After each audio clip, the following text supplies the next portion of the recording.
That's why என்ன ஆச்சரியமான ஒரு விஷயம்னா, இந்த அளவுக்கு நீங்கள் ஸ்ட்ராங்காக இருக்கீங்களா? வேற வழி. எல்லாருமே என்ன நினைப்பாங்கன்னா, நமக்கு வந்து மேபி இந்த மாதிரி ஒரு விஷயங்கள் நடக்கும்போது, இது டவுன் ஆக்குறதுக்கு வருதா இல்லையோ, ஆனால் நிறைய ஸ்ட்ராங் ஆக்குறதுக்கு தான் வருது இந்த மாதிரி விஷயங்கள்.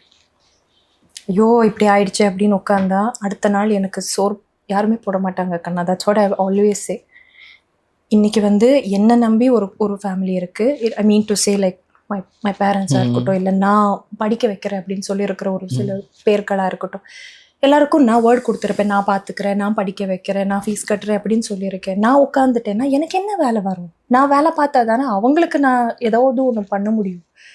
ஸோ எப்போவுமே நான் வேலை ஒரு ஒரு ஒரு அப்செட்டில் உட்காரும்போது எல்லாம் அவங்க தான் என் கண்ணு முன்னாடிக்கு வருவாங்க.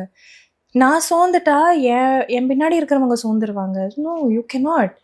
அடுத்த நாள் எந்திரி, ஓடு, பண்ணு, வேலை பண்ணு, அதுலேருந்து அது மட்டும்தான் உனக்கான இது, உன்னோட companion, your life, everything உன்னோட வேலை தான் அப்படின்னு நினச்சிக்கிட்டு போயிட்டுருக்கு. That is what is Rachita today.